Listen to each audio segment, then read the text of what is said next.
சிறகடிக்க ஆசை சீரியலில் டுடே எபிசோடில் நம்ம முத்து வீட்டுக்கு வந்த உடனே எல்லாருமே பாராட்ட ஆரம்பிக்கிறாங்க. நீ ரொம்பவே நல்ல காரியம் செஞ்சுருக்க முத்து அப்படின்னு சொல்லிட்டு அண்ணாமலை ஒரு பக்கம் சொல்கிறாரு. முத்து இருந்துட்டு அடிப்பட்டவங்களா அப்படி விட்டுட்டு வர மனசு இல்லைப்பா, அதனால தான்ப்பா அவங்கள கூட்டிகிட்டு போய் ஹாஸ்பிட்டலில் அட்மிட் பண்ண அப்படின்ற மாதிரி சொல்லிடுறாங்க. உன்னை பற்றின அந்த வீடியோ போட்டும் போது மனசுக்கு எவ்வளோ நிறைவாக இருந்தது தெரியுமா அப்படின்ற மாதிரி சொல்லிடுறாங்க. ஆனால் அருண் தானே இதில் பாதிக்கப்பட்டிருக்காரு. ஒருவேளை இவனே கூட அந்த மாதிரி வீடியோ எடுத்து அவன் ஃப்ரெண்ட்ஸை சோஷியல் மீடியாவில் போட சொல்லியிருப்பான். அதனால தான் அருணை பற்றி எல்லாரும் தப்பாக சொல்லியிருக்காங்க. இப்போ அந்த அருணுக்கு சஸ்பெண்ட் வேற ஆயிருக்கு. எல்லாத்துக்கும் காரணம் இவன் தான். அருணை பிளான் பண்ணி இந்த வேலையிலேருந்து 3 நாள் டிஸ்மிஸ் பண்ண வச்சதே இவன் தான் அப்படின்னு சொல்லிட்டு நம்ம மனோஜும் ரோகிணி சொல்லிடுறாங்க. ஆமாம் மனோஜ், இப்படி கூட சில பேர் செய்கிறாங்க. முத்து அருணை பழி வாங்குறது கூட இப்படியெல்லாம் பண்ணியிருக்கலாம் அப்படின்ற மாதிரி சொல்லிடுறாங்க. நான் எதுக்காக அவனை போய் பழி வாங்கணும்? அவர் வேலையை அவர் செஞ்சார், நான் என் வேலையை பார்த்தேன். அடிப்பட்டவங்களை அப்படியே விட்ட மனசு வராமனால தான் நான் இன்றைக்கி அவங்கள கூட்டிகிட்டு போய் ஹாஸ்பிட்டலில் அட்மிட் பண்ணேன். மற்றபடி யாரையும் பழி வாங்குற எண்ணம் எனக்கு கிடையாது அப்படின்ற மாதிரி சொல்லிடுறாங்க. நான் இருந்துட்டு பழி வாங்குற எண்ணெல்லாம் இவருக்கு கிடையாது. நல்லதை வேணா இவர்கிட்ட சில பேர் வாங்கிக்கிட்டு இவரை பற்றி தப்பாக பேசிகிட்டு இருப்பாங்க அப்படின்னு சொல்லிட்டு ரோகிணியும் நம்ம மனோஜையும் குத்தி காட்டி நம்ம மீனை பேசிடுறாங்க. அதுக்கு அடுத்து தான் நம்ம ஸ்ருதியராகவே இருந்துட்டு மீனா எல்லாத்துக்கும் ஸ்வீட் பண்ணுவீங்கள, இந்த விஷயத்துக்கு ஸ்வீட் பண்ணுங்க. முத்து எவ்வளோ நல்ல காரியம் பண்ணிட்டு வந்திருக்காரு அப்படின்ற மாதிரி சொல்லிடுறாங்க. செஞ்சுட்டா போச்சு அப்படின்னு சொல்லிட்டு நம்ம மீனா சொல்லிடுறாங்க. அதுக்கு அடுத்ததான் இந்த பக்கம் ஆமாம் இவன் இப்போ என்னத்தை சாதிச்சிட்டான்னு சொல்லி ஸ்வீட்டெல்லாம் பண்ணிகிட்ருக்கீங்க அப்படின்னு சொல்லிட்டு கேட்கவும், சாதிச்சனால தான் ஸ்வீட் பண்ணுறேங்க, அடுத்தவங்க கஷ்டத்தில் பிரியாணி தின்னணும்னு இவர் ஆசைப்படல அப்படின்னு சொல்லிட்டு நம்ம மீனா சொல்லிடுறாங்க. சரியான போட்டிடா, இதனால தான் வேணே தன்னை சுடன்றது அப்படின்னு சொல்லிட்டு நம்ம முத்து விஜயாவுக்கு சரியான ஒரு பதிலடியை கொடுத்துட்றாங்க. அவமானப்பட்டு ரோகிணியும் மனோஜும் அதுக்கு அடுத்ததான் விஜயாவும் அங்கேருந்து கிளம்பி போயிடுறாங்க. அண்ணாமலை இருந்துட்டு எனக்கும் ஸ்வீட் சாப்பிடணும் போல் இருக்குமா, அதனால் நீ ஸ்வீட் செஞ்சிடு அப்படின்னு சொல்லிட்டு நம்ம அண்ணாமலையும் ஒரு பக்கம் சொல்லிடுறாங்க.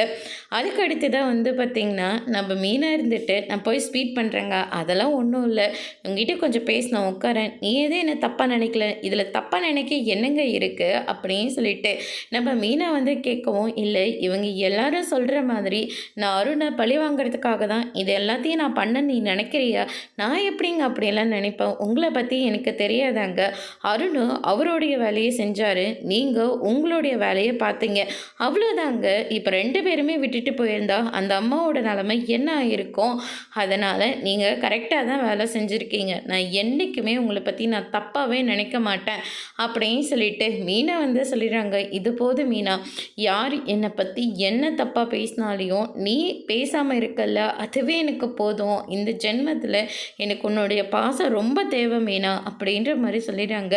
கண்டிப்பாங்க, நான் யாருக்காகவும் எதுக்காகவும் உங்களை நான் விட்டு கொடுக்கவே மாட்டேன் அப்படின்னு சொல்லிட்டு நம்ம மீனா சொல்லிடுறாங்க. அதுக்கு அடுத்து தான் பார்த்திங்கன்னா இந்த பக்கம் மீனா இருந்துட்டு அவங்களுடைய அம்மா வீட்டுக்கு போகிறாங்க. அம்மா சீதாவுக்கு ஃபோன் பண்ணேன், சீதா ஃபோன் எடுக்கவே இல்லை, சீதா ஏதாவது உங்களுக்கு ஃபோன் பண்ணாலா அப்படின்ற மாதிரி கேட்கவும், சந்திராவும் சத்யாவும் இருந்துட்டு மாப்பிள்ளையோட வீடியோலாம் இப்போ தான் டிவியில் பார்த்தேன், ரொம்ப சந்தோஷமாக இருக்குது, ஒரு உயிரை காப்பாற்றிருக்காருல்ல அப்படின்ற மாதிரி சொல்லிடுறாங்க. சத்யா ஒரு பக்கம் இன்றைக்கி ட்ரெண்டிங்லேயே மாமா தான் இருக்கார், ஆனால் என்ன அருண் மாமாவோட பேர் தான் கெட்டு போச்சு அப்படின்ற மாதிரி சொல்லிடுறாங்க. நான் என்ன கேட்டால் நீங்கள் என்ன சொல்லிட்டுருக்கீங்க, அருண் சஸ்பெண்ட் ஆனது எனக்கும் தான் ரொம்ப கஷ்டமாக இருக்குது, ஆனால் அதுக்காக என்ன பண்ண முடியும்?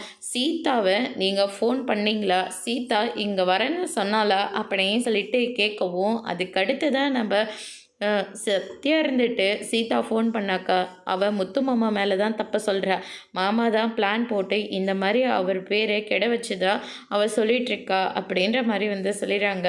நினச்சேன் நான் அப்போவே இப்படி தான் அவன் நினைப்பான்னு, நான் நினச்ச மாதிரி எல்லாமே நடக்குது அப்படின்னு சொல்லிட்டு நம்ம மீன ஒரு பக்கம் சொல்லிட்டு இருக்காங்க. அதுக்கு அடுத்ததாக சீதா வராங்க. நான் எல்லாத்தையும் பார்த்தேன் மீனா. எதுக்கு ஃபோன் பண்ணேன், ஏன்டி ஃபோன் எடுக்கல அப்படின்னு சொல்லிட்டு கேட்கவும், உன் கூட பேச விருப்பம் இல்ல. அதனால தான். இப்போ நீங்கலாம் சந்தோஷமா இருக்கீங்க. அங்க பாவம் அருண் டிஸ்மிஸ் ஆகி உள்ள உட்காந்துட்டு வெளிய எங்கேயும் போக முடியாம வருத்தப்பட்டுட்டு உட்காந்துட்டுருக்காரு. எல்லாத்துக்கும் காரணம் நீங்க மட்டும் தான். உன் புருஷன் நல்லவராயிட்டாரு. என் புருஷனை எல்லாரும் தப்பா பேசிட்டு இருக்காங்க. அவரும் நல்லது தானே பண்ணாரு. அவன் இடிச்சவன பிடிக்கிறதுக்காக போனாரு. அத ஏன் யாரும் பேசல? மாமாவோட ஃப்ரெண்ட்ஸ் தான் அத வீடியோ எடுத்து போட்டிருக்காங்க. அவரோட பேரையும் இப்படி கெட வச்சது மாமாவும், மாமாவோட ஃப்ரெண்ட்ஸும் மட்டும் தான் அப்படின்ற மாரி வந்து சொல்லிறாங்க. இத கேட்டோனே மீனா வந்து பயங்கரமா ஷாக் ஆகுறாங்க. தெரியும் நீ இப்படி தான் பேசுவன்னு. ஆனா நீயும் அவர பத்தி தப்பா பேசிட்டு இருக்கல்ல, அதுதான் என்னால ஏத்துக்க முடியல. ஏற்கனவே முன்னொரு தடவ அப்படிதான் நீ ஒரு வேலை பண்ண. மாமா தான் எல்லாத்துக்கும் காரணம்னு சொன்ன. ஆனா அதுக்கப்புறம் உன் புருஷன் மேல தப்பு இருந்துச்சுல்ல. அவர் தானே பிளான் போட்டு இது எல்லாத்தையும் பண்ணாரு அப்படின்ற மாரி வந்து சொல்லிறாங்க. ஆனா என் புருஷனுக்கு இந்த மாரி காசு குடுத்து ஆள் செட் பண்ணி வீடியோ எடுத்து சோஷியல் மீடியால போடணும்னு எந்த அவசியமும் கிடையாது. அவர் எல்லாருக்குமே எல்லா நல்லதும் பண்ணிக்கிட்டு தான் இருப்பார். அதில் உன் புருஷனுக்கு நல்லது பண்ண தெரியல அப்படின்ற மாதிரி நம்ம மீனா வந்து சொல்லிடுறாங்க. வேண்டாங்க்கா, அருணை பற்றி நீங்கள் தப்பாக பேசாதீங்க. போன தாட்டி நான் அருணை தப்பாக தான் நினச்சேன். அவர் தப்பாக நடந்துக்கிட்டாரு. அதுக்காக நான் அவரை சும்மா விடலையே. அவரையும் நான் கேள்வி கேட்க தானே செஞ்சேன் அப்படின்னு சொல்லிட்டு நம்ம சீதா வந்து சொல்லிடுறாங்க. கேள்வி கேட்டல, இந்த விஷயத்துலையும் அவர் மேலே தானே தப்பு இருக்குது, அப்புறம் என்ன அப்படின்னு சொல்லிட்டு மீனா வந்து சொல்லிடுறாங்க. இந்த விஷயத்துல என் புருஷன் மேல எந்த தப்பும் இல்லை. அவரோட டியூட்டியை அவர் கரெக்டாக தான் செஞ்சார். ஆனால் இதில் நடுவில் வந்த மாமாவோட ஃப்ரெண்ட்ஸுங்க தான் அதை சோஷியல் மீடியாவில் போட்டு இவரோட பேரை கெட வச்சதே மாமாவும் மாமாவோட ஃப்ரெண்ட்ஸு தான் அப்படின்ற மாதிரி வந்து சொல்லிடுறாங்க. இங்கே பாருக்கா, நீயும் நானும் பேசினோன்னா ஒரே வழி, மாமாவை வந்து என் புருஷன்கிட்ட மன்னிப்பு கேட்க சொல்லு, அதுக்கப்புறமா நான் உங்ககிட்ட பேசுகிறேன் அப்படின்ற மாதிரி சொல்லிடுறாங்க. வேண்டாம் சீதா, நீ கொஞ்சம் பொறுமையாக இரு.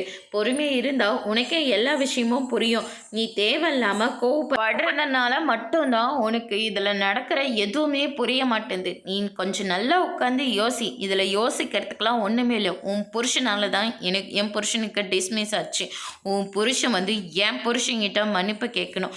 அப்படி இல்லாட்டி இப்போ நான் உன் கூட பேசவே மாட்டேன் அப்படின்னு சொல்லிட்டு சீதா வந்து அங்கேருந்து கிளம்பிடுறாங்க. மீனா ரொம்பவே ஃபீல் பண்ணிட்டு இருக்காங்க. என் புருஷன் மேலே தப்பு இருந்தால் நானே கூட்டிகிட்டு வந்து மன்னிப்பு கேட்க சொல்லுவேன்.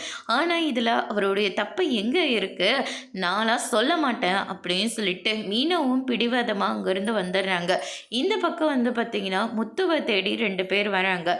முத்து சார் இருக்காரா அப்படின்னு சொல்லிட்டு விஜயா கிட்ட கேட்கவும், என்ன முத்து சாரா அப்படின்னு சொல்லிட்டு ரொம்பவே ஷாக் ஆகுறாங்க. அதுக்கு அடுத்து தான் அண்ணாமலை வரங்க. என்ன விஷயங்க, யார் நீங்கள் அப்படின்னு சொல்லிட்டு கேட்கவும், நாங்கள் முத்து சாரை பார்க்கறதுக்காக வந்திருக்கோம் அப்படின்ற மாதிரி வந்து சொல்லிடுறாங்க. அதுக்கு அடுத்து தான் வந்து பார்த்தீங்கன்னா என்ன விஷயம் அப்படின்னு சொல்லிட்டு கேட்கவும், அதுக்கு அடுத்து தான் முத்து வந்துடுறாரு. நீங்கள் நல்லதை பண்ணுறீங்கள்ல, அதனால தான் உங்களுக்கு நாங்கள் அவார்ட் கொடுக்கறதுக்காக முடிவு எடுத்திருக்கோம் அப்படின்ற மாதிரி வந்து சொல்லிடுறாங்க. என்ன சொல்கிறீங்க, எனக்கு அவார்டா? ஆமாம், அடிபட்டவங்க கொண்டு போய் ஹாஸ்பிட்டலில் அட்மிட் பண்ண, இப்போ அவங்க நல்லா இருக்காங்கன்னா அதுக்கு காரணம் நீங்கள் தான். அதனால தான் நாங்கள் மனித நேயத்திலிருந்து உங்களுக்கு நாங்கள் ஒரு அவார்ட் கொடுக்க முடிவெடுத்திருக்கோம். உங்களை பார்த்து சில பேரும் நல்லது செய்வாங்கள்ல அப்படின்ற மாதிரி வந்து சொல்லிடுறாங்க. அதுக்கு அடுத்ததான் மீனாவும் வராங்க. இதோ நிற்கிறாள், இவ தான் அவனுடைய பொண்டாட்டி, இவளுக்கும் சேர்த்து அவார்ட் கொடுங்க அப்படின்ற மாதிரி விஜயம் வந்து சொல்லிடுறாங்க.